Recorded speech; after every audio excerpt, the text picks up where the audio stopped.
100 വർഷത്തെ പാരമ്പര്യത്തിന്റെ തുടർച്ചയാണ് മനോരമ ഹോർട്ടൂസ്. എന്നും സാഹിത്യത്തെ നെഞ്ചേറ്റിയ കോഴിക്കോടിന്റെ മണ്ണിൽ അക്ഷരത്തിന്റെയും സംഗീതത്തിന്റെയും രുചികളുടെയും കലകളുടെയും മഹോത്സവം ഒരുക്കിയാണ് മനോരമ ഹോർട്ടൂസിന്റെ ആദ്യ ലക്കത്തിന് കൊടിയിറങ്ങിയത്. ഇത്തവണ സംസ്കാരങ്ങളുടെ സംഗമ ഭൂമിയായ നമ്മുടെ ഈ മഹാനഗരമാണ് ഹോർട്ടൂസിന് വേദിയാകുന്നത്. മനോരമ ഹോർട്ടൂസ് 2025 ഔദ്യോഗിക പ്രഖ്യാപനമാണ് ഇന്ന് ഇവിടെ നടക്കുന്നത്. സ്വാഗതം ആശംസിക്കുന്നതിനും രക്ഷാധികാരികളെ പരിചയപ്പെടുത്തുന്നതിനുമായി Malayala Manorama marketing vice president Varghese ചാണ്ടിയെ വേദിയിലേക്ക് ക്ഷണിച്ചു. മനോരമയ്ക്കും മലയാളത്തിനും കൊച്ചിക്കും ഏറ്റവും ആഹ്ലാദകരമായ ഒരു സുദിനമാണ് ഇന്ന്. കേരളത്തിൻ്റെയും മലയാളത്തിൻ്റെയും ഹൃദയം കവർന്ന മനോരമ ഹോർട്ടൂസ് കൊച്ചിയിലേക്ക് എത്തുന്നു എന്നതാണ് ആ സന്തോഷത്തിൻ്റെ രഹസ്യം. കൊച്ചിയിലെ മനോരമ ഹോർട്ടൂസിൻ്റെ പ്രഖ്യാപന ചടങ്ങിലേക്ക് നിങ്ങൾക്കേവർക്കും സ്വാഗതം. ഹോർട്ടൂസ് മലബാറിക്കസ് എന്ന വിഖ്യാത ഗ്രന്ഥത്തിൽ നിന്നാണല്ലോ നമ്മുടെ കലാസാഹിത്യോത്സവത്തിൻ്റെ പേര് ഉദ്ഭവിച്ചത്. ഹോർട്ടൂസ് എന്ന ലാറ്റിൻ വാക്കിൻ്റെ അർത്ഥം ഉദ്യാനം എന്നാണ്. 1669-76 കാലഘട്ടത്തിൽ മലബാർ ഗവർണറായിരുന്ന ഡച്ചുകാരൻ ഹെൻറി വാൻ റീഡാണ് കേരളത്തിലെ സസ്യങ്ങളെ കുറിച്ചുള്ള ഹോർട്ടൂസ് മലബാറിക്കസ് എന്ന ഗ്രന്ഥം രചിച്ചത്. നമ്മുടെ ഭാഷയിലെ മലയാളത്തിലെ അക്ഷരങ്ങളും വാക്കുകളും ആദ്യമായി അച്ചടിച്ചു വന്നത് ലാറ്റിൻ ഭാഷയിൽ എഴുതിയ ഈ പുസ്തകത്തിലാണെന്നത് വലിയ കൗതുകമാണ്. വാൻ റീഡ് ഈ മഹാഗ്രന്ഥം രചിച്ചത് അന്നത്തെ അദ്ദേഹത്തിൻ്റെ ആസ്ഥാനമായ കൊച്ചിയിൽ വെച്ചായിരുന്നു. ഫോർട്ട് കൊച്ചിയിൽ ഇപ്പോഴും ഹോർട്ടൂസ് മലബാറിക്കസിൻ്റെ ശേഷിപ്പുകൾ നിലനിൽക്കുന്നു. അവിടെയുള്ള ഒടാത്തപ്പടി നിങ്ങളേവരും കേട്ടിട്ടുള്ള സ്ഥലമാണല്ലോ. അങ്ങനെ പല രീതിയിൽ ഹോർട്ടൂസിൻ്റെ ജന്മനാടാണ് കൊച്ചി. ഹോർട്ടൂസും കൊച്ചിയും തമ്മിലുള്ള ആ ഇഴപിരിയ ബന്ധമാണ് മനോരമയുടെ ഹോർട്ടൂസിനെ ഈ മഹാനഗരത്തിലേക്ക് എത്തിക്കുന്നത്. ഹോർട്ടൂസ് പോലെ തന്നെയുള്ള കൊച്ചിയിലെ മനോഹരമായ ഒരു ഉദ്യാനമാണ് മനോരമ ഹോർട്ടൂസിന് ഇത്തവണ വേദിയാകുന്നത്. ആ വേദിയുടെ പ്രഖ്യാപനമാണ് ഈ കൂട്ടായ്മയിൽ ഉടൻ നടക്കാനിരിക്കുന്നത്. മനോരമ ഹോർട്ടൂസ് കൊച്ചിയിലെത്തുമ്പോൾ കൊച്ചിക്കാരായ മലയാളത്തിൻ്റെ ഏറ്റവും വലിയ എഴുത്തുകാരെ അതിൻ്റെ ചുമതല ഏൽപ്പിക്കണമെന്ന് ഞങ്ങൾക്ക് നിർബന്ധം ഉണ്ടായിരുന്നു. അതുകൊണ്ട് തന്നെ പ്രൊഫസർ എം കെ സാനുവിനെയും ഡോക്ടർ എം ലീലാവതിയെയും മനോരമ ഹോർട്ടൂസിൻ്റെ മുഖ്യ രക്ഷാധികാരികളായി നിശ്ചയിക്കുന്ന കാര്യത്തിൽ ഞങ്ങൾക്ക് മറ്റൊന്നും ആലോചിക്കാനുണ്ടായിരുന്നില്ല. ഈ ചുമതല എടുക്കാമെന്ന് സമ്മതിച്ച മലയാള സാഹിത്യത്തിലെ മാത്രമല്ല കേരളത്തിൻ്റെ പൊതുജീവിതത്തിലെയും മഹാമനുഷ്യരായ സാനു മാഷോടും ലീലാവതി ടീച്ചറോടുമുള്ള ഞങ്ങളുടെ കടപ്പാട് പറഞ്ഞറിയിക്കാൻ കഴിയാത്തതാണ്. കൊച്ചിയുടെയും മലയാളത്തിൻ്റെയും നിത്യസ്നേഹഭാജനമായ സാനു മാഷെ ഏറെ ആദരവോടെ ഈ വേദിയിലേക്ക് സ്വാഗതം ചെയ്യുന്നു. ലീലാവതി ടീച്ചർക്ക് ആരോഗ്യ പ്രശ്നങ്ങൾ മൂലം ഇവിടെ എത്തിച്ചേരാനായിട്ടില്ലെങ്കിലും ടീച്ചറെയും ഹോർട്ടൂസിലേക്ക് സ്വാഗതം ചെയ്യട്ടെ. കൊച്ചിയുടെ അഭിമാനവും കേരളത്തിൻ്റെ വ്യവസായ നിയമമന്ത്രിയുമായ ശ്രീ പി രാജീവ് ഉടനെ എത്തുന്നതാണ്. ഹോർട്ടൂസ് രക്ഷാധികാരി സ്ഥാനം അനുഭാവപൂർവം ഏറ്റെടുക്കുകയും എല്ലാ സഹായവും ഉറപ്പ് നൽകുകയും അദ്ദേഹം ചെയ്തു. മനോരമയുടെ ഉറ്റ മിത്രമായ പ്രിയപ്പെട്ട രാജീവിനെയും ഞാൻ സ്വാഗതം ചെയ്യുന്നു. ഹോർട്ടൂസ് കൊച്ചിയിൽ നടത്തുന്നതിനെ പറ്റി ഞങ്ങൾ ആദ്യം ആലോചിച്ചത് ഊർജസ്വലനായ കൊച്ചി മേയർ അഡ്വക്കേറ്റ് ശ്രീ അനിൽകുമാറാണ്. അദ്ദേഹം സർവാത്മന ആ നിർദ്ദേശത്തെ സ്വാഗതം ചെയ്യുകയും രക്ഷാധികാരി എന്ന ചുമതല ഏറ്റെടുക്കുകയും ചെയ്തു. പ്രിയപ്പെട്ട ശ്രീ അനിൽകുമാറിനെ ചടങ്ങിലേക്ക് സ്വാഗതം ചെയ്യുന്നു. Ernakulam MP Shri Hibi ഈഡനും MLA Shri TG വിനോദും കൊച്ചിയുടെ ഇരട്ട എഞ്ചിൻ ആവേശങ്ങളാണ്. മനോരമയുടെ പ്രിയ സുഹൃത്തുക്കളായ ഇരുവർക്കും സ്നേഹപൂർവ്വം സ്വാഗതം. ഹോർത്തൂസ് വായനയുടെ ആഘോഷം കൂടിയാണല്ലോ. ഹോർത്തൂസ് വായനോത്സവത്തിൻ്റെ ഉദ്ഘാടനം നിർവഹിക്കുന്നത് ബഹുമാനപ്പെട്ട ശ്രീ രാധാകൃഷ്ണനാണ്. ഗ്രാമവും നഗരവും ആകാശവും ബഹിരാകാശവും അക്ഷരങ്ങളിൽ എത്തിച്ച പ്രിയപ്പെട്ട രാധാകൃഷ്ണൻ സാറിനെ ആദരപൂർവ്വം സ്വാഗതം ചെയ്യുന്നു. മനോരമ ഹോർത്തൂസിന്റെ തുടക്കം മുതൽ ഉള്ള അമരക്കാരൻ ശ്രീ NS മാധവനാണ്. ഹെൻറി വാൻഡീഡിനെ പോലെ കൊച്ചി ആസ്ഥാനമാക്കിയിരുന്ന മലയാളത്തിൽ ലോക നിലവാരമുള്ള കഥകൾ എഴുതിയ ആളാണ് മാധവൻ സാർ. ലണ്ടൻ ബത്തേരിയും മുളവുകാടും വടുതലയും അതിനിടയിലുള്ള വടക്കൻ കായലുമെല്ലാം ഉൾപ്പെട്ട കൊച്ചിയിലേക്ക് ഹോർത്തൂസ് എത്തുമ്പോൾ മാധവൻ സാറിനെ പോലെ ഒരാൾ അതിൻ്റെ ചുറ്റാൻ പിടിക്കുന്നു എന്നതിനേക്കാൾ അർത്ഥവത്തായി മറ്റെന്താണുള്ളത്. ഹോർത്തൂസിന്റെ കപ്പിത്താനായ ശ്രീ NS മാധവൻ, ഞങ്ങളുടെ ഡയറക്ടറെ, മനോരമ ഹോർത്തൂസിന്റെ ഡയറക്ടർ, ഹൃദയപൂർവ്വമായി സ്വാഗതം ചെയ്തു. ഹോർത്തൂസിന്റെ ആദ്യ പതിപ്പിന്റെ മുഖ്യ പ്രായോജകരായ സാന്റാ മോണിക്ക ഇത്തവണയും ഞങ്ങൾക്കൊപ്പം ചേരുകയാണ്. ഞങ്ങൾ ഒരാൾ തന്നെയായ സാന്റാ മോണിക്ക സ്റ്റഡി അബ്രോഡ് ചെയർമാനും MD-യുമായ ശ്രീ ഡെന്നി തോമസിനെ സ്വാഗതം ചെയ്യുന്നു. ഹോർത്തൂസിന്റെ ആദ്യ പതിപ്പ് മുതൽ ഫെസ്റ്റിവൽ ക്യൂറേറ്റ് ചെയ്യുവാൻ മലയാള മനോരമയെ സഹായിക്കുന്നത് ശ്രീ ബന്ധു പ്രസാദിന്റെ നേതൃത്വത്തിലുള്ള ട്രിവി ആർട്ട് കൺസേൺസ് ആണ്. ബന്ധുവിനെയും ഈ ചടങ്ങിലേക്ക് സ്വാഗതം ചെയ്യുന്നു. മനോരമയുടെ ക്യാപ്റ്റനും കാരണവരും സ്നേഹനിധിയുമായ തമ്പി സാറിനെ ആദരപൂർവ്വം സ്വാഗതം ചെയ്യുന്നു. മനോരമ ഹോർത്തൂസ് എന്ന നൂതന ആശയം രൂപപ്പെടുത്തുകയും കൊച്ചിയിൽ അതിൻ്റെ തുടർച്ചയ്ക്കായി നേതൃത്വം നൽകുകയും ചെയ്യുന്ന ജയൻ മാമൻ മാത്യുവിനെ ഹൃദയത്തിൻ്റെ ഭാഷയിൽ സ്വാഗതം ചെയ്യുന്നു. കൊച്ചിയുടെ കലാ, സാംസ്കാരിക, സാമൂഹിക ജീവിതത്തിലെ ഒട്ടേറെ പ്രതിഭകളും പ്രഗത്ഭരും ഇവിടെയുണ്ട്. ഞങ്ങളുടെ ക്ഷണം സ്വീകരിച്ചെത്തിയ എല്ലാവർക്കും ഏറെ സന്തോഷത്തോടെ സ്വാഗതം. ഇവിടെ എത്തിച്ചേർന്ന മനോരമയിലെ എൻ്റെ എല്ലാ സഹപ്രവർത്തകരെയും സ്വാഗതം ചെയ്യുന്നു. വിവാഹം ക്ഷണിക്കുന്നതിന് വീടുകളിൽ ചെല്ലുമ്പോൾ എല്ലാവരും വരണമെന്നല്ല ഞങ്ങളുടെ നാട്ടിൽ പറയുക. എല്ലാവരും എത്തിച്ചേർന്ന് വിവാഹം ഭംഗിയായി നടത്തിത്തരണമെന്ന് അവരോട് അഭ്യർത്ഥിക്കുകയാണ് ചെയ്യുക. അതുപോലെ കൊച്ചി ഹോർത്തൂസ് ഏറ്റവും മനോഹരവും മഹത്തരവുമായി നടത്തിത്തരുവാൻ പ്രിയപ്പെട്ട കൊച്ചിക്കാരോട് വിനയപൂർവ്വം ഞാൻ അഭ്യർത്ഥിക്കുന്നു. നന്ദി. സദസ്സിലിരിക്കുന്ന വിശിഷ്ട വ്യക്തിത്വങ്ങൾക്കും സഹപ്രവർത്തകർക്കും സഹോദരന്മാർക്കും എൻ്റെ നമസ്കാരം. ഹോർത്തൂസ് എന്ന പേരിൻ്റെ അർത്ഥം ഉദ്യാനം എന്ന് വർഗീസ് സാറ് ആമുഖപ്രസംഗത്തിൽ പറഞ്ഞതുപോലെ ആ തീം മനസ്സിൽ കണ്ടുകൊണ്ടും അതുപോലെ തന്നെ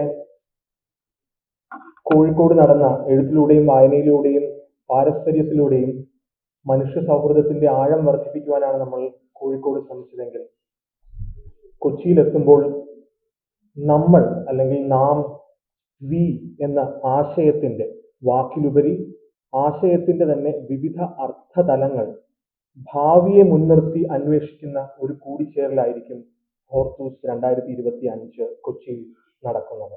മനുഷ്യ കേന്ദ്രീകൃതമല്ലാത്ത അല്ലെങ്കിൽ മനുഷ്യ കേന്ദ്രീകൃതം മാത്രമല്ലാത്ത ആശയങ്ങളെയും സാധ്യതകളെയും തേടുവാനും മനസ്സിലാക്കുവാനും അതുപോലെ തന്നെ ടെക്നോളജി നമുക്ക് നൽകിയ സാധ്യതകളെയും പരിമിതികളെയും എങ്ങനെ അർത്ഥവത്തായ രീതിയിൽ സമാശ്ലേഷിച്ച് ജീവിതത്തിന്റെ അല്ലെങ്കിൽ അതിജീവനത്തിന്റെ ഭാഗമാക്കാം എന്ന ആലോചനകളായിരിക്കും ഹോർത്തൂസ് 2025 ഞങ്ങൾ വിഭാവനം ചെയ്യുന്നത്.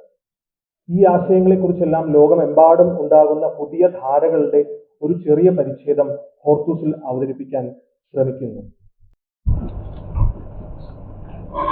ബഹുമാന്യര്, സാഹിത്യ നഗരിയായ കോഴിക്കോട് വളരെ വിജയകരമായി സമാപിച്ച ഹോർത്തൂസ് ഇവിടെ കൊച്ചിയിലേക്ക് എത്തുകയാണ്. ഇത് ഒരു രീതിയിൽ നോക്കിയാൽ ഒരു ചരിത്രപരമായ തുടർച്ചയാണ്. 1498 വാസ്കോ ഡ ഗാമ ആദ്യം എത്തിയത് കോഴിക്കോടാണ്.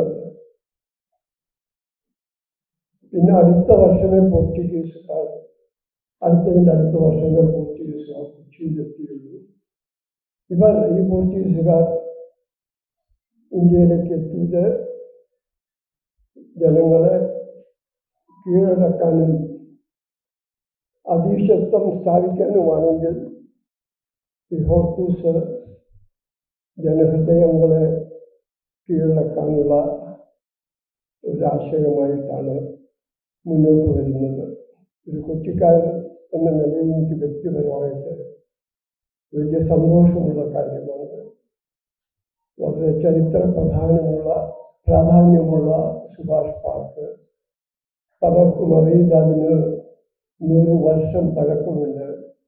1926 അന്നത്തെ വൈസ്രോയിയായ ലോർഡ് ഇർവിൻ വന്നപ്പോൾ അദ്ദേഹത്തിൻ്റെ ബഹുമാനാർത്ഥം അന്നത്തെ കൊച്ചി രാജാവ് സ്ഥാപിച്ചതാണ് ഇർവിൻ പാർക്ക്.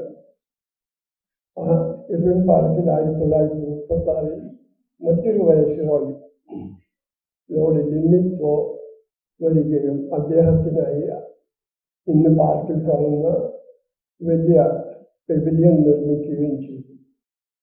പിന്നെ ഈ കൊളോണിയൽ അധികാരികളുടെ പേര് മാറ്റി 1970കളിലാണ് സുഭാഷ് പാർക്ക് എന്ന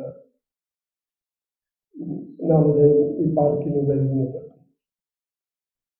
കൊച്ചി എഴുത്തുകാരുടെ നഗരമാണ്, എഴുത്തുകാരുടെ താവളമാണ്. ബഷീർ ദീർഘകാലം കൊച്ചിയിൽ താമസിച്ചു. മാധവിക്കുട്ടിയും കമലദാസുമായി കൊച്ചിയിലെത്തിയ കമല സുരയ്യ വളരെയധികം കാലം കൊച്ചിയുടെ ജീവിതവുമായിട്ട് ഇടപഴകി ജീവിച്ചു. ജി ശങ്കർ കുപ്പൻ, ഞാനൊക്കെ വളരുന്ന കാലത്ത് കൊച്ചിയിലെ ഏറ്റവും വലിയ എഴുത്തുകാരൻ ശങ്കർ കുപ്പനായിരുന്നു. സാനുമാഷ് എന്നും പ്രകാശം പരത്തി അവരുടെ മുമ്പിൽ നടക്കുന്നു. മനോരമയുടെ ദീർഘകാല പാരമ്പര്യത്തിൻ്റെ ഒരു തുടർച്ച കൂടിയാണ് ഈ ഹോർത്തൂസ് ഫെസ്റ്റിവൽ. ഭാഷാഭൂഷണി സഭയുടെ നേതൃത്വത്തിലാണ് ആദ്യമായിട്ടുള്ള സാഹിത്യ സമ്മേളനങ്ങൾ നടന്നത്. എന്നാൽ കേരളത്തിൻ്റെ സാമൂഹ്യ സാംസ്കാരിക ചരിത്രം മാറ്റി എഴുതിയ ഒരു സമ്മേളനം നടന്നത് കൊച്ചിയിലാണ്. 1966 നടന്ന ഓൾ ഇന്ത്യ റൈറ്റേഴ്സ് കോൺഫറൻസ്. ഇതാണ് കേരളത്തിൻ്റെ പിന്നീടുള്ള സാംസ്കാരിക ഭൂപടം മാറ്റിയത്. അന്ന് ഇന്ത്യയിലെ തന്നെ വളരെ പ്രശസ്തരായ എഴുത്തുകാരെല്ലാം കൊച്ചിയിലെത്തി. ഒരുപക്ഷെ കേരളത്തിൽ നടക്കുന്ന ആദ്യത്തെ ലിറ്റററി ഫെസ്റ്റിവൽ 1966 ഫെസ്റ്റിവലാണ്. അതിൻ്റെ നേതൃത്വം നൽകിയത് എം ഗോവിന്ദൻ, CN ശ്രീകണ്ഠൻ നായർ, പിന്നെ KK നായരായിരുന്നു. അത് കേരളത്തിൽ ഉണ്ടാക്കിയ ഓളങ്ങൾ വളരെ വലുതാണ്. വലിയൊരു സിനിമാ ഫെസ്റ്റിവൽ അതിൻ്റെ കൂടെ നടത്തി. ഒരു ചെറുപ്പക്കാരൻ തിരുവനന്തപുരത്തിന് വന്നിട്ടാണ് ആ സിനിമാ ഫെസ്റ്റിവൽ ക്യൂറേറ്റ് ചെയ്തത്. അദ്ദേഹമാണ് പിന്നീട് അടൂർ ഗോപാലകൃഷ്ണൻ എന്ന പേരിൽ അറിഞ്ഞത്. അതുപോലെ ആദ്യമായിട്ട് ഇന്ത്യൻ കല MF ഹുസൈൻ, ഹെബ്ബാർ തുടങ്ങിയവർ ആദ്യമായിട്ട് കേരളത്തിൽ വരുന്നതും പ്രദർശിപ്പിക്കുന്നു. ഈ സമ്മേളനത്തോടനുബന്ധിച്ച ചിത്ര പ്രദർശനത്തിലാണ്. അത് ക്യൂറേറ്റ് ചെയ്ത് മറ്റൊരു കോട്ടയംകാരൻ ചെറുപ്പക്കാരനായിരുന്നു. അദ്ദേഹമാണ് പിന്നീട് G അരവിന്ദനായത്. അങ്ങനെ വലിയൊരു പാരമ്പര്യത്തിന് ഒരു വിടവ് സംഭവിച്ചെങ്കിലും അതിനുശേഷം പൂർവാധികം ഊർജ്ജസ്വലമായിട്ട് കൊച്ചി ഉയർത്തെഴുന്നേൽക്കുന്ന ഒരു കാഴ്ച നാം പ്രതീക്ഷിക്കുന്നു. നന്ദി, നമസ്കാരം. ജീവിച്ചിരിക്കുന്നത് തന്നെ ഒരു അത്ഭുതമാണ്. പ്രസംഗിക്കാൻ വരുന്നു എന്ന് പറയുന്നതിനൊക്കെ അത്ഭുതം തന്നെയാണ്. മനുഷ്യ വർഗത്തിന് ലഭിച്ച ഏറ്റവും വലിയ സമ്പത്ത് സാഹിത്യമാകുന്നു എന്ന് എഴുതിയത് മലയാളിയായ ഒരു കവിയാണ്, കുമാരനാശാൻ. ആ കവിക്ക് അദ്ദേഹത്തിന് ആദ്യമായി കേരളത്തിൽ കേരള വായനക്കാർക്കിടയിൽ പ്രസിദ്ധി നൽകിയതും ഭാഷാഭൂഷണിയാണ്. സി എസ് സുബ്രഹ്മണ്യൻ പോറ്റി ഒരു ചെറിയ മാസിക 400-500 മാത്രമുള്ള ഭാഷയിൽ ഇത് വാങ്ങി പ്രകാശിതമായ കവിത എടുത്ത് നല്ലൊരു മുഖവിനോടുകൂടി ഭാഷാഭൂഷണിയിൽ പ്രസിദ്ധീകരിച്ചതോടുകൂടിയാണ് അദ്ദേഹം കേരളം മുഴുവൻ അറിയപ്പെടുന്ന, പ്രാധാന്യം നൽകപ്പെടുന്ന ഒരു കവിയായി ഉയർന്നു വന്നത്. അദ്ദേഹം മിക്കവാറും ഏകാംഗിയായിരുന്നു. അങ്ങനെ എല്ലാ കവിതയും അതിന് പരിപോഷണത്തിനുള്ള ഒരു പശ്ചാത്തലം കിട്ടിയതിലല്ലാതെ മനുഷ്യരിലേക്ക് പകരുവാൻ സാധിക്കില്ല. ഇന്ന് നമുക്കുണ്ടായിരിക്കുന്ന ഒരു വലിയ പ്രശ്നം എനിക്ക് തോന്നുന്നത്, ഞാൻ കലഹരണപ്പെട്ട ഒരു വ്യക്തിയാണെങ്കിലും നമുക്ക് നമ്മുടെ ജീവിതം ഏതാണ്ട് ഏകമാനമായി മാറും എന്നുള്ളതാണ്. അത് ഹെർമൺ മാർക്യൂസിന്റെ പുസ്തകത്തിന്റെ പേരാണ് പണ്ട് മനുഷ്യരുണ്ടാൻ. അതിൽ ഏറ്റവും പ്രധാനപ്പെട്ടത് അതിൻ്റെ വാണിജ്യപരമായ പണം, പ്രചാരണം തുടങ്ങിയ കാര്യങ്ങളിന് കൊടുക്കുന്ന അമിതമായ പ്രാധാന്യമാണ്. അതിന് മധ്യത്തിൽ ഏകാംഗിയുടെ ശബ്ദം മിക്കവാറും ഇല്ലാതായി പോകുന്നു. കവിത എന്നത് ഏകാംഗിയുടെ ശബ്ദമാണ് എല്ലായ്പ്പോഴും. അവൻ പഴയ കവി പറഞ്ഞതുപോലെ പത്രപ്രവർത്തകരുമായിരുന്നു. ഞങ്ങൾ മുഖപ്രസംഗം എഴുതുന്നു, ഞാൻ ലേഖനം എഴുതുന്നു, എൻ്റെ അന്തരാത്മാവ്, അവർക്ക് ശ്രദ്ധിക്കണം, എൻ്റെ അന്തരാത്മാവ് കവിത എഴുതുന്നു. പറഞ്ഞുകളെ ജീവിതം വാഴ്ചിക്കുവാനെന്നാണ് ലോകശ്രദ്ധ ആകർഷിച്ച ഒരു കവിത. അങ്ങനെയുള്ള ഏകാംഗികൾക്ക് ഇതുപോലുള്ള ഒരു അന്തരീക്ഷത്തിൽ വളരെ പ്രയാസമാണ് മനുഷ്യ ശ്രദ്ധയിൽപ്പെടുന്നതിന്. മനുഷ്യപ്പെടുത്തേണ്ടതിന് അന്വേഷണീയമായ മനുഷ്യനായി നിലനിൽക്കുന്നതിൽ അവൻ്റെ അനേകമായ സംയുക്തമായ വ്യക്തിത്വം, മൾട്ടി ഡയമെൻഷൻ നേച്ചർ തന്നെ പറ്റൂ. അത് നിലനിൽക്കുന്നതിനാണ് ഇതുപോലുള്ള പ്രസ്ഥാനങ്ങൾ അന്വേഷണീയമാണ്. ഞാൻ ഈ ഹോർത്തോസ് സർവൈസ് കാണാൻ അതിനുവേണ്ടി മാത്രം മദ്രാസ് ഫെഡറൽ ലൈബ്രറിയിൽ കൊണ്ടുപോയാണ്. അതിൽ ചിത്രങ്ങൾ വരെയുണ്ട്. അത് എഴുതിയച്ചതിൽ സഹായിച്ചത് കേട്ടപ്പോൾ എനിക്ക് വളരെയധികം അത്ഭുതം അന്ന് ഉണ്ടാകാതിരുന്നില്ല. ആ പേര് തന്നെ കൊടുത്തതും ഇതുപോലെ വളരെ ഉചിതമായ ഒരു സംഗതിയാണ്. മലയാള മനോരമയുടെ സർവസ്വമായിരുന്ന ഘട്ടത്തിലൊരു എക്സാമ്പിളാണ് ആദ്യമായി മലയാള സാഹിത്യത്തിനും ഈ പരിശ്രമം ആരംഭിച്ചത് എന്ന് ഞാൻ ഓർമ്മിക്കുന്നു. അന്ന് കൊടുങ്ങല്ലൂർ തമ്പുരാക്കന്മാർ കവിത എഴുതിയ കൂട്ടുകാരെ എന്ന് മുദ്രാവാക്യം കൊടുക്കുകയും എല്ലാവരും കവിത എഴുതാൻ ഞങ്ങൾക്ക് ആത്മകഥയാണെന്ന് തോന്നുന്നു കൂടുതൽ മത്സരിക്കുകയും ചെയ്ത ഘട്ടത്തിൽ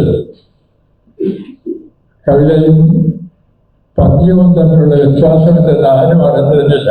പദ്യം കവിതയാണ് തെറ്റിദ്ധരിച്ചത്. പദ്യം കവിതയല്ല, പദ്യവും കവിതയും രണ്ടാണ് എന്ന് ആദ്യമായി അരിസ്റ്റോട്ടിൽ പോലും പറഞ്ഞിട്ടുണ്ടെങ്കിലും പലരും അത് ഒരിക്കലും തിരിച്ചറിഞ്ഞില്ല. ഒരുതരം ദിവ്യമായ വിവാദത്തിന്റെ പ്രേരണയാണ് രചിക്കുന്ന കവിത. അത് ഞാൻ നോവൽ ഉൾപ്പെടുത്തുന്നത്. നോവലും നാടകവും എല്ലാം അങ്ങനെ തന്നെയാണ്.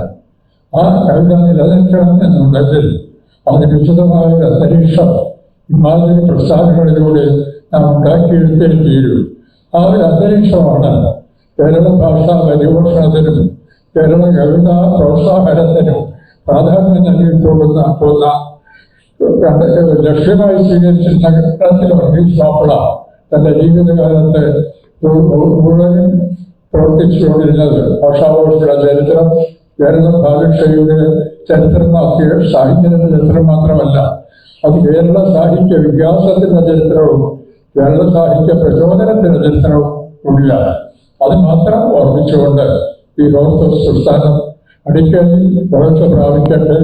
അത് വലിയ തലമുറയിൽ കൂടുതൽ ഈ തരം വ്യത്യാസങ്ങൾ മനസ്സിലാക്കുന്നതിനും ജീവിതത്തിന്റെ സൗന്ദര്യബോധപരമായ മാനം കൂടി പരിരക്ഷിക്കുന്നതിനുള്ള പ്രചോദനമായി തീരട്ടെ എന്ന് ഞാൻ വിനയപൂർവ്വം ആശംസിച്ചുകൊള്ളുന്നു.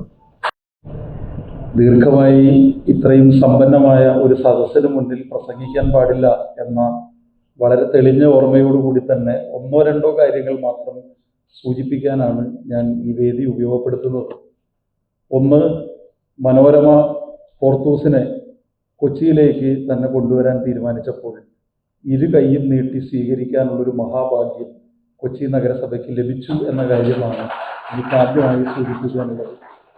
ഇങ്ങനെ ചില ആശയങ്ങൾ തമ്പിച്ചായൻ എന്നോട് നേരത്തെ പറഞ്ഞിരുന്നെങ്കിൽ ഇത് കൗൺസിലിൽ വ്യത്യസ്തമായി ചിന്തിക്കുന്നവർ, കക്ഷി രാഷ്ട്രീയമുള്ള ആളുകൾ, വ്യത്യസ്ത കാഴ്ചപ്പാടുകളുള്ളവർ എല്ലാം ഉണ്ടെങ്കിലും ഈ ഒരു ആവശ്യം ഞങ്ങൾ കൗൺസിൽ വച്ചപ്പോൾ ഒരു അഭിപ്രായ വ്യത്യാസവും ഇല്ലാതെ കൗൺസിൽ ഒറ്റക്കെട്ടായി അതിന് സ്വാഗതം ചെയ്ത കാര്യവും ഞാൻ സന്തോഷപൂർവ്വം ഇവിടെയുള്ള എല്ലാവരെയും അറിയിക്കുകയാണ്. ഷാനി കൊച്ചിയിൽ കാണാൻ ആഗ്രഹിക്കുന്ന ഹോർത്തൂസിൻ്റെ വിജയം ആദരണീയനായ ഹോർത്തൂസിൻ്റെ മുഖ്യ കാർമ്മികനാകാൻ പോകുന്ന NS മാധവൻ്റെ വാക്കുകളിലൂടെ ഇവിടെ തീർച്ചയായും സ്ഥാപിക്കപ്പെട്ടിട്ടുണ്ട് എന്നതും ഞാൻ പ്രത്യേകമായി അഭിമാനത്തോടു കൂടി തന്നെ കാണുകയാണ്. ഇവിടെ എനിക്ക് മുമ്പ് സംസാരിച്ചവർ എന്നെപ്പോലെയല്ല മഹാരഥന്മാരായിട്ടുള്ള ആളുകളാണ്. NS ഇവിടെ പലരുടെയും പേര് പരാമർശിച്ചപ്പോൾ NS വൈക്കം മുഹമ്മദ് ബഷീറിനെ സംബന്ധിച്ച് പറഞ്ഞു, ഹോർത്തൂസിൻ്റെ ചരിത്രം പറഞ്ഞു, വൈലോപ്പിള്ളിയും പരാമർശ വിധേയമായി എന്നാണ് ഞാൻ വിചാരിക്കുന്നത്. NS അങ്ങനെ പറഞ്ഞുകൊണ്ടിരിക്കുമ്പോൾ പ്രത്യേകിച്ച് ഞാനാണ് ഇവിടെ നിൽക്കുന്നത് എന്നുള്ളത് കൊണ്ട് ഞാനൊരു പേര് പറയാതെ പോയാൽ ശരിയാകില്ല. കാരണം നക്ഷത്രങ്ങളുടെ സ്നേഹവാചനം ചങ്ങമ്പുഴ കൃഷ്ണപിള്ള എഴുതിയ ഗുരുനാഥനായ സാനുമാഷ് മുമ്പിലിരിക്കുമ്പോൾ ഞാൻ ഒരു കാര്യം കൂടി അഭിമാനത്തോടു കൂടി പറയുകയാണ്. അതായത് ബഹുമാനായ മുൻ മേയർ ശ്രീ KJ സോഹനെ കൂടി സ്വാഗതം ചെയ്യുകയാണ്. ഞാൻ ഒരു കാര്യം വളരെ അഭിമാനത്തോടു കൂടി പറയുകയാണ്. പുരോഗമന സാഹിത്യ പ്രസ്ഥാനത്തിൻ്റെ ഉത്ഭവം ഉണ്ടായ ജീവൽ സാഹിത്യ പ്രസ്ഥാനത്തിൻ്റെ റൈറ്റേഴ്സ് ഫോറത്തിൻ്റെ കാര്യം അങ്ങോട്ട് പരാമർശിച്ചു. എടപ്പള്ളിയിലെ സമ്മേളനം തീർച്ചയായിട്ടും അങ്ങും പിറകിലിരിക്കുന്ന ഡോക്ടർ സെബാസ്റ്റ്യൻ പോൾ ഉൾപ്പെടെയുള്ള എല്ലാവരും ഓർത്തെടുക്കും എന്നാണ് ഞാൻ വിചാരിക്കുന്നത്. എടപ്പള്ളി കരുണാകരൻ മേനോന്റെ നേതൃത്വത്തിൽ നടന്ന ആ സമ്മേളനം തീർച്ചയായും ചരിത്രത്തിൽ സ്ഥാനം പിടിക്കുന്ന ഒന്ന് തന്നെയാണ്. അങ്ങനെ ഒരു കാര്യവും കൂടി ഞാൻ സ്വാഭാവികമായും എൻ്റെ മനസ്സിലേക്ക് ഓടിയെത്തുകയാണ്. അപ്പോൾ ഞാൻ മറ്റ് വിശദാംശങ്ങളിലേക്കൊന്നും കടക്കുന്നില്ല. സുഭാഷ് പാർക്ക് എങ്ങനെയാണ് ഓർത്തെടുക്കേണ്ടത് എന്ന് ഞാൻ ശ്രീ സോഹൻ്റെ പേര് വെറുതെ പരാമർശിച്ചതല്ല. ശ്രീ സോഹൻ വരുന്നതിന് മുമ്പ് തന്നെ, കാരണം ഞങ്ങൾ ഇങ്ങനത്തെ ചില കാര്യങ്ങൾ ഓർമ്മിപ്പിക്കാറുണ്ട് അദ്ദേഹം, NS ഇവിടെ വളരെ ഭംഗിയായി തന്നെ ഇവിടെ വിശദീകരിക്കുകയുണ്ടായി. അപ്പോൾ സുഭാഷ് പാർക്ക് എനിക്ക് തോന്നുന്നത് കൊച്ചിയിൽ ഇപ്പം ഞാൻ മേയറായതിനു ശേഷമേ അല്ല, അന്ന് ഡെപ്യൂട്ടി മേയറായിരുന്ന ശ്രീ വിനോദ് ഉൾപ്പെടെ ഉള്ള ആളുകൾ ഇവിടെ ഇരിക്കുന്നുണ്ട്. കുറേ വർഷങ്ങളായി കൊച്ചി നഗരസഭയെ പൊന്നുപോലെ നോക്കുന്ന ഒരു സ്ഥലമാണ് സുഭാഷ് പാർക്ക്. ആ സുഭാഷ് പാർക്ക് ഞങ്ങൾ ആദ്യമായിട്ടാണ് ഒരു പരിപാടിക്ക് ഞങ്ങൾ എല്ലാ വാതിലുകളും തുറന്ന് ഇടുന്നത്.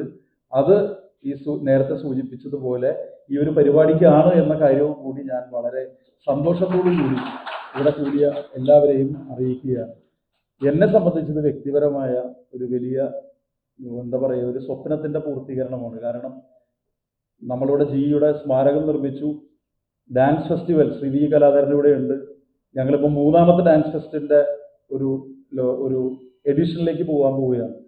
എൻ്റെ മനസ്സിലുണ്ടായിരുന്നൊരു കാര്യമാണ്, ഒരു സാഹിത്യ ഉത്സവം കൊച്ചിക്ക് എല്ലാ വർഷവും ഉണ്ടാകണം, ഒരു മ്യൂസിക് ഫെസ്റ്റിവൽ കൊച്ചിക്ക് എല്ലാ വർഷവും ഉണ്ടാകണം. ആര് മേയറായാലും ആര് ഉണ്ടെങ്കിലും ഇല്ലെങ്കിലും ഉണ്ടാകണമെന്നുള്ളത് അത് ഇവിടെ പൂർത്തീകരിക്കപ്പെടുകയാണ്. ഞാൻ NSനോട് ഒരു ഘട്ടത്തിൽ അപേക്ഷിച്ചതാണ്. അദ്ദേഹം വാത്സല്യപൂർവ്വം എന്നെ പുറത്തു തട്ടി പ്രോത്സാഹിപ്പിച്ചതാണ്.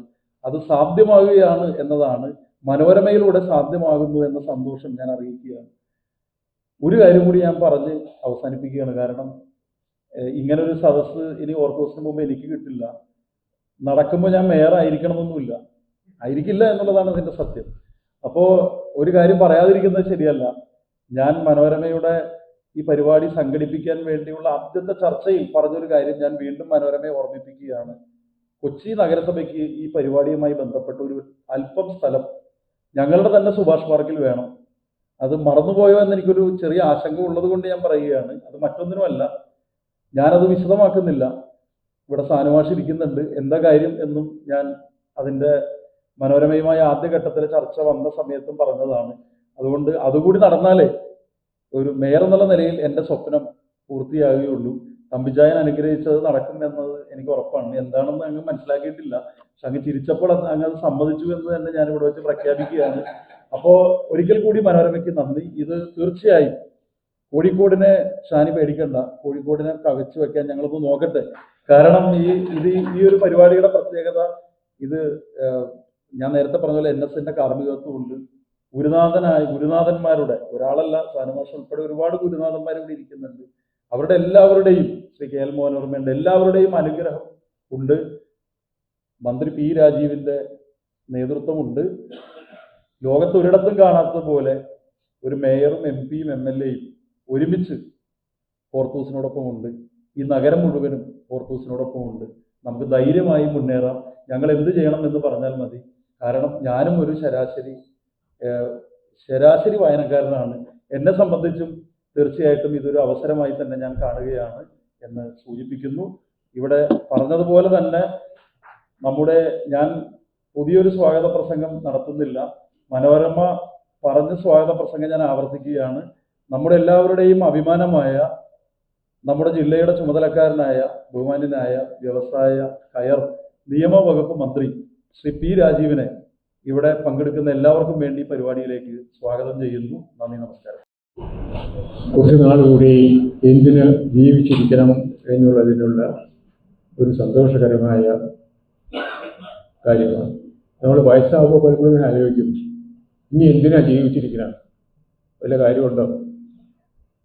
അപ്പോൾ നമുക്ക് തോന്നും, ഈ ഏറ്റവും ചെറിയ പേരക്കിടാവിന് ഒരു കുഞ്ഞുണ്ടായി കണ്ടിട്ട് മതി എന്ന് വിചാരിക്കുക. അതുപോലെ ഇനിയിപ്പോൾ ഒരു ഹോർത്തൂസ് കൂടി കഴിഞ്ഞിട്ടാവാം യാത്ര എന്ന് വരെ വേണമെങ്കിൽ ചിന്തിക്കാവുന്ന അവസ്ഥയിൽ കുറച്ച് നാളുകളിൽ ഈ നഗരം അതിമനോഹരമായ ഒരു സാഹിത്യ ഭൂമിയായിട്ട് മാറാൻ പോവുകയാണ്.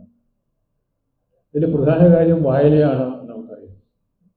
ആ ഒരു കേന്ദ്ര ബിന്ദുവിൽ നിന്നാണ് ഈ മുഴുവൻ സംഗതിയും ഉരുവപ്പെട്ട് വന്നിട്ടുള്ളത്. അതുകൊണ്ട് ഹോർത്തൂസിൻ്റെ ഏറ്റവും മുഖ്യമായ കാര്യം ഈ ഗ്രാമാന്തരങ്ങളിൽ നടക്കുന്ന, കേരളത്തിലെമ്പാടും നടക്കുന്ന ഹോർത്തൂസുമായി അനുബന്ധപ്പെട്ട വായന എന്നുള്ളതാണ്. നമുക്കറിയാം, വായന എന്നതാണ് നമ്മളെ മനുഷ്യരാക്കി മാറ്റിയ ഒരു കാര്യം. അക്ഷരം കണ്ടുപിടിച്ച ആളാണ് സംസ്കാരം എന്ന വാക്കിൻ്റെ ഉപജ്ഞാതാവ്. അത് മനുഷ്യനായിരുന്നു ആദ്യം എന്നതുകൊണ്ട് നമ്മളെങ്ങനെയൊക്കെയായി. കേരളം ഇന്ന് ഇന്ത്യ രാജ്യത്ത് പ്രബുദ്ധതയിലും മറ്റു ചില കാര്യങ്ങളിലുമൊക്കെ ഏറ്റവും മുന്നിലാണ് എങ്കിൽ അതിൻ്റെ പ്രധാന ഹേതു കേരളത്തിലാണ് ഏറ്റവും കൂടുതൽ വായന കുറേ തലമുറകളായി നടന്നു പോരുന്നത് എന്നുള്ളതാണ്. ലോകത്തെവിടെയും ഇത് തന്നെയാണ് അവസ്ഥ. ഈ വായനയുടെ വളർച്ചയിലും പ്രതിഷ്ഠാപനത്തിലും മുൻകൈയെടുത്ത ഒരു കൂട്ടരാണ് മലയാള മനോരമ. ഇവിടെ വളരെ കാലം മുൻപ് എഴുത്തച്ഛൻ അക്ഷരം കണ്ടുപിടിച്ച് കുട്ടികളെ നിർബന്ധമായും പഠിപ്പിക്കാൻ തുടങ്ങിയതിന് ശേഷം മിഷണറിമാരൊക്കെ വന്ന് അച്ചടിയന്ത്രമൊക്കെ കൊണ്ടുവന്ന് ഇവിടെ വായന പ്രചരിപ്പിച്ചതിനെ തുടർന്ന് വായന ജനകീയമാക്കുന്നതിന് മുൻകൈയെടുത്തത് മലയാള മനോരമയാണ്. നമുക്കറിയാം, നിശബ്ദമായിട്ടാണ് ലക്ഷക്കണക്കിന് വാരികകളും മാസികകളും ഒക്കെ ഓരോ ആഴ്ചയിലും അടിച്ച് ആളുകളെ കൊണ്ട് വായിപ്പിച്ചത്. അങ്ങനെ വായിച്ച് ശീലിച്ചവരും അവരുടെ കുട്ടികളും വേറെയും വായനയിൽ തൽപരരായി എന്ന് പറയേണ്ട കാര്യമൊന്നുമില്ലല്ലോ. അങ്ങനെയാണ് നമുക്ക് ഇവിടെ വായനയ്ക്ക് ഒരു സാമാന്യ ജനത്തിന് സ്വീകാര്യത ഉള്ളത്. ഭാഷാഭൂഷണി വായിക്കാനുള്ള ആളുകൾ, അത് വായിച്ച് സാഹിത്യം അറിയാനുള്ള ആളുകൾ ഇവിടെ ഉണ്ട് എന്നുള്ളതുകൊണ്ടാണ് പഴയ ആളുകൾ തുടങ്ങിയത്. അത് ഇപ്പോഴും ഉണ്ട്, നാളെയും ഉണ്ടാകും എന്നുള്ളതുകൊണ്ട് അതിൻ്റെ നിലവാരത്തിൽ ഒരു മാറ്റവും വരുത്തണ്ട എന്നാണ് അദ്ദേഹം എനിക്ക് അത്ഭുതമാകുമാറ് എന്നോട് പറഞ്ഞത്. ഇങ്ങനെ ഒരു സമീപനം ഉള്ളതുകൊണ്ടാണ് നമുക്ക് ഇപ്പോഴും കേരളത്തിലെ ലോകത്തിന് ഒരു പ്രമുഖ സ്ഥാനം ഉള്ള ഒരു കാര്യമുണ്ട്. എന്താണെന്നറിയാമോ? മലയാളിയാണ് പ്രതിവർഷ വരുമാനത്തിൻ്റെ ഏറ്റവും കൂടുതൽ ശതമാനം വായനാ സാമഗ്രി വാങ്ങാൻ ഉപയോഗിക്കുന്ന ആളെ ലോകത്ത്. പലപ്പോഴും നമ്മൾ അറിഞ്ഞിട്ടുണ്ടാവില്ല ഈ കാര്യം. എല്ലാ ആളുകളെയും എടുത്തു നോക്കിയാൽ വരുമാനത്തിൻ്റെ ഏറ്റവും കൂടുതൽ ശതമാനം വായിക്കാനുള്ള സാമഗ്രി വാങ്ങാൻ ചെലവാക്കുന്ന ജനവിഭാഗം മലയാളികളാണ് എന്നുള്ള കാര്യം നമ്മൾ ഓർക്കാറില്ല. അതാണ് നമ്മളിപ്പോഴും പ്രബുദ്ധതയുടെ കാര്യത്തിൽ, സ്ത്രീ വിജ്ഞാനത്തിൻ്റെ കാര്യത്തിൽ, വിദ്യാഭ്യാസത്തിൻ്റെ കാര്യത്തിൽ ഒക്കെ മുന്നിലെത്താനുള്ള ഒരു പ്രധാനപ്പെട്ട കാര്യം. ഇതിൽ രാഷ്ട്രീയമോ ജാതിയോ മതമോ ഒന്നും പ്രശ്നമല്ല എന്നുള്ള നിലയ്ക്ക് ഇപ്പോൾ വായന സാർവത്രികമാകുകൂടി ചെയ്യുന്ന സ്ഥിതിക്ക് വായനയിലൂടെ മനുഷ്യമോചനം എന്ന ആശയത്തിന് മുൻതൂക്കം നൽകിക്കൊണ്ട് ഓർത്തഡോക്സ് വായന നമ്മുടെ ഇടയിലേക്ക് എന്നേ കടന്നു പോകുന്ന കഴിഞ്ഞ ആണ്ടിൽ അതിപ്പോൾ കൂടുതൽ വ്യാപകമാകാൻ പോവുകയാണ്. അതിന് എല്ലാ വിജയങ്ങളും ആശംസിച്ചുകൊണ്ട് അതിവിടെ തുടങ്ങുന്നു എന്ന് ദൈവനാമത്തിൽ പ്രഖ്യാപിക്കാൻ എനിക്ക് അതിയായ സന്തോഷമുണ്ട്. നമസ്കാരം. ഇന്ന് മലയാള മനോരമയ്ക്ക് ഒരു അഭിമാന ദിനമാണ്. വിപുലമായ ഒരു സാഹിത്യ സാംസ്കാരിക ഉത്സവത്തിൻ്റെ വിളംബരം നടന്നു എന്നതുകൊണ്ട് മാത്രമല്ല, അതിന് സാക്ഷ്യം വഹിക്കാൻ കേരളത്തിൻ്റെ സാംസ്കാരിക നഭസിൽ തിളങ്ങുന്ന ഇത്രയും നക്ഷത്രങ്ങളെത്തി എന്നതും ഞങ്ങൾക്ക് അഭിമാനവും ആഹ്ലാദവും പകരുന്നു. മനോരമയുടെ കാട്ടിയ ഈ സ്നേഹവാത്സല്യങ്ങൾക്ക് മുന്നിൽ ഞങ്ങൾ ശിരസ് നമിക്കുന്നു. ആദ്യത്തെ ഓർത്തോസ് ഉത്സവം കോഴിക്കോട്ടാണ് നടന്നത് എന്ന് ഇവിടെ പറയുകയുണ്ടായി. അതിനുശേഷം ഇത് കൊച്ചിയിലേക്ക് വരികയാണ്. ഓർത്തോസുമായി ഏറ്റവും ബന്ധമുള്ള സ്ഥലമാണ് കൊച്ചി. പണ്ട് ഓർത്തോസ് മലബാറിക്കോസ് എന്ന പുസ്തകത്തിന്റെ രചനയ്ക്ക് ആവശ്യമായ വിവരശേഖരണത്തിനായി നാനാജാതി സസ്യജാലങ്ങൾ നട്ടുപിടിപ്പിച്ച 3 തോട്ടങ്ങൾ, ഉദ്യാനങ്ങൾ അഥവാ ഓർത്തോസ് ഫോർട്ട് കൊച്ചിയിലുണ്ടായിരുന്നു. ഇട്ടി അച്യുതന്റെ നേതൃത്വത്തിലായിരുന്നു ഈ തോട്ടങ്ങൾ സംരക്ഷിച്ച് പോഷിപ്പിച്ചത്. ഓർത്തോസ് ഉണ്ടായിരുന്ന സ്ഥലമെന്ന നിലയ്ക്ക് അവിടം ഓർത്തോസ് പടിയെന്നും പിന്നീട് ഓർത്തോ പടിയെന്നും ഇപ്പോൾ മലയാളീകരിച്ച് മാടത്തപ്പടി എന്നുമാണ് അറിയപ്പെടുന്നത്. ഈ 3 തോട്ടങ്ങളിൽ ഒരു തോട്ടത്തിലേക്കുള്ള കവാടത്തിന്റെ അവശിഷ്ടമാണ് അവിടെ ഇപ്പോഴും ഏതാണ്ട് ഇടിഞ്ഞു പൊളിഞ്ഞ നിലയിൽ കാണാറുള്ളത്. ഇവിടെ ഒരാളെ എനിക്ക് സ്മരിക്കാനുണ്ട്. കഴിഞ്ഞ വർഷത്തെ ഓർത്തോസിന്റെ ഭാഗമായി നടത്തിയ അക്ഷരപ്രയാണത്തിന്റെ എറണാകുളം ജില്ലയിലെ ഉദ്ഘാടനം ഓർത്തോസ് പടിയിൽ നിർവഹിച്ചത് പഴയകാല നായക നടനും സംവിധായകനും നിർമ്മാതാവും ഒക്കെയായ തോമസ് ബെർലി ആയിരുന്നു. അന്നത്തെ ചടങ്ങിൽ ആവേശപൂർവ്വം സംസാരിക്കവേ കൊഴിഞ്ഞു വീണ അദ്ദേഹം കുറെ കാലത്തെ ആശുപത്രി വാസത്തിന് ശേഷം നമ്മളെ വിട്ടുപോയി. മനോരമയുടെ ആപ്തമിത്രമായിരുന്ന തോമസ് ബെർലിയെ സ്മരിക്കാൻ ഈ അവസരം ഞാൻ ഉപയോഗിക്കുന്നു. ഏതൊരു സാഹിത്യകൃതിക്കും കലാരൂപത്തിനും ആസ്വാദകന്റെ മനസ്സിൽ ചിരസ്ഥായിയായി ഇടം നേടണമെങ്കിൽ ഔചിത്യ ദീക്ഷ അനിവാര്യമാണ്. ഉചിതമായ സന്ദർഭത്തിൽ മാത്രം, ഉചിതമായ കാര്യങ്ങൾ മാത്രം, ഉചിതമായ രീതിയിൽ മാത്രം സന്നിവേശിപ്പിക്കലാണ് അതിന്റെ മർമ്മം. ഒരു സാഹിത്യ സാംസ്കാരിക ഉത്സവത്തിന്റെ വിളംബരം നടന്ന ഈ മഹനീയ വേദിയിൽ ആ ഔചിത്യം പാലിച്ചുകൊണ്ട് ഞാൻ എൻ്റെ വാക്കുകൾ ചുരുക്കുകയാണ്. നവംബറിൽ ഓർത്തോസ് വിജയകരമായി പൂർത്തിയാക്കും വരെയുള്ള എല്ലാ ഉദ്യമങ്ങളിലും ഞങ്ങൾക്ക് താങ്ങായും തണലായും ഉണ്ടാവണമെന്ന് അഭ്യർത്ഥിച്ചുകൊണ്ട് ഇന്നിവിടെ എത്തിയ സാംസ്കാരിക നായകർക്കും ഭരണാധികാരികൾക്കും ജനപ്രതിനിധികൾക്കും മനോരമയുടെ അഭ്യുദയകാംക്ഷികൾക്കും എൻ്റെ സഹപ്രവർത്തകർക്കുമെല്ലാം ഹൃദയത്തിൽ തൊട്ട് ഞാൻ നന്ദി പ്രകാശിപ്പിക്കുന്നു, കടപ്പാട് അറിയിക്കുന്നു. നമസ്കാരം.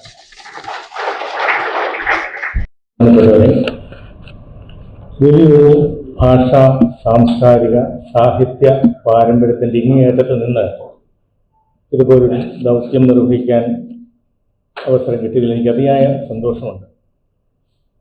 മനോരമ ഒരു നോബൽ പുരസ്കാരം കേരളത്തിലെ മികച്ച എഴുത്തുകാരനിൽ നിന്നുള്ള ഒരു നോവലിന് പുരസ്കാരം നൽകാനുള്ള തീരുമാനമാണ് നിങ്ങളെ അറിയിക്കാൻ എന്നെ ചുമതലപ്പെടുത്തിയിരിക്കുന്നത്. നമുക്കറിയാവുന്നതുപോലെ ഭാഷാഭൂഷണിയുടെ കാലം മുതൽ ഭാഷാഭൂഷണി സഭ, അതിനു മുമ്പുണ്ടായിരുന്ന കവി സമാജം, ഇതിൻ്റെയൊക്കെ കാലം മുതൽ മനോരമ പിന്തുടർന്നു വന്ന ഈ ഒരു സാഹിത്യ സംസ്കാരത്തിൻ്റെ തുടർച്ചയായിരുന്നല്ലോ നമ്മുടെ ഓർത്തോസ് കഴിഞ്ഞ വർഷം ആദ്യം നടന്നത്. തീർച്ചയായും അതോടനുബന്ധിച്ച് നമ്മൾ നടത്തേണ്ടത് ഒരു ഏറ്റവും മികച്ച എഴുത്തുകാരനെ കണ്ടെത്തുക എന്നുള്ള ദൗത്യമാണ്. അത് കണ്ടെത്തൽ വർഗീസ് മാപ്പിള തുടങ്ങി വെച്ച ഒരു പാരമ്പര്യമാണ്. ആദ്യത്തെ കവി സമാജത്തിൽ വെച്ച് തന്നെ അന്ന് KC കേശവപിള്ള എന്ന കവിക്കായിരുന്നു ദ്രുത കവിതാ രചനാ മത്സരത്തിൽ സമ്മാനം കിട്ടിയത്. അതുപോലെ തന്നെ പദ്യങ്ങൾ കോർത്തിണക്കിക്കൊണ്ടുള്ള ഖടികാ വിംശതി എന്ന മത്സര പരീക്ഷയിലും KC കേശവപിള്ള എന്ന മഹാകവിയാണ് സമ്മാനിതനായത്.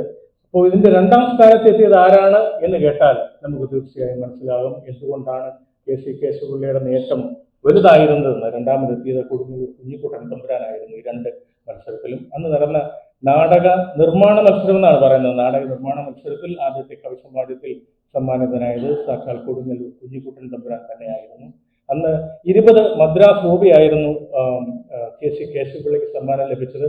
നാടകരചന കുറച്ചുകൂടെ ക്ലേശകരമായതുകൊണ്ട് കൊടുങ്ങല്ലൂർ കുഞ്ഞിക്കുട്ടൻ തമ്പുരാൻ 65 രൂപയുടെ 5 വൈരക്കല്ലുകൾ പതിച്ച സ്വർണ്ണ മുദ്രയ്ക്ക് അർഹനായി എന്ന് ഭാഷാഭൂഷണിയുടെ ചരിത്രം രേഖപ്പെടുത്തുന്നു. ഈ ഒരു പാരമ്പര്യം പിന്തുടർന്ന് വന്നുകൊണ്ട് സാഹിത്യത്തിലും കലയിലും സംസ്കാരത്തിലും മനോരമ പകർത്തിയ ഈ പാരമ്പര്യം പിന്തുടർന്ന് വന്ന് 1977 ബഹുമാന്യനായ KM മാത്യുവിന്റെ കാലത്ത് മാമൻ മാപ്പിള നോവൽ അവാർഡ് മനോരമ ഏർപ്പെടുത്തി. അത് 77 മുതൽ 87 വരെ തുടർന്നു പോന്നു. കേരളത്തിലെ ചെറുപ്പക്കാരായ ഒട്ടേറെ എഴുത്തുകാരെ കണ്ടെത്താൻ സഹായിച്ച നോവൽ രചനാ മത്സരമായിരുന്നു അത്. ഇത്തവണ നമ്മുടെ മനോരമ ഹോർത്തൂസ് പ്രൈസ് എന്ന് പറയുന്നത് കേരളത്തിലെ താരതമ്യേന ചെറുപ്പക്കാരായ എഴുത്തുകാർക്ക് വേണ്ടിയുള്ള നോവൽ രചനാ മത്സരമായിരിക്കും. അടുത്ത 4 മാസം കൊണ്ട്, ഓഗസ്റ്റ് 31 അവസാനിക്കുന്ന 4 മാസം കൊണ്ട് നോവൽ എഴുതി സമർപ്പിക്കണം എന്നാണ് ഞങ്ങൾ ആവശ്യപ്പെടുക. ഇതിന്റെ വിശദാംശങ്ങൾ, പ്രായപരിധി ഉൾപ്പെടെയുള്ള മറ്റു വിശദാംശങ്ങൾ അടുത്ത ദിവസങ്ങളിൽ തന്നെ മനോരമ പ്രഖ്യാപിക്കും. 3 ലക്ഷം രൂപയായിരിക്കും സമ്മാനത്തുക എന്ന് പറയാൻ കൂടി എന്നെ ചുമതലപ്പെടുത്തിയിട്ടുണ്ട്.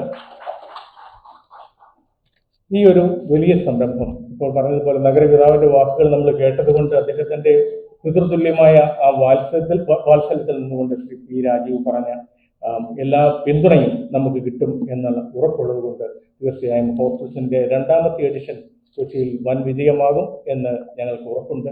അതുപോലെ തന്നെ ഈ മത്സരത്തിന് അന്ന് കണ്ടത്തിൽ വർഗീസ് മാപ്പിള ആദ്യ ഘട്ടത്തിൽ പറഞ്ഞത് നിങ്ങളെല്ലാവരും അടുത്ത വൃശ്ചികത്തിൽ എന്ത് ചെയ്യാൻ, അന്ന് പദ്യത്തിന്റെയും കവിതയുടെയും ഒക്കെ കാലമാണല്ലോ, അടുത്ത വൃശ്ചികത്തിൽ നിങ്ങളെ കണ്ടുകൂടുവാൻ ഞാൻ മനസ്സാകുന്നു, നിങ്ങളെല്ലാവരും ഒത്തുചേരണം, എൻ്റെ ഉൾത്താരിൽ അത്യാഗ്രഹം എന്ന് പറഞ്ഞുകൊണ്ട് അദ്ദേഹം സമസ്യ പൂരിപ്പിച്ച് പത്രദ്വാര എഴുത്തുകാരെ ക്ഷണിച്ചതുപോലെ ആ വാക്കുകൾ ഓർമ്മിച്ചുകൊണ്ട് ആ പാരമ്പര്യത്തിന് മുന്നിൽ ശിരസ് നമിച്ചുകൊണ്ട് മനോരമ ഹോർത്തൂസ് പ്രൈസ് ഞാൻ നിങ്ങളെ അറിയിക്കുന്നു. നന്ദി.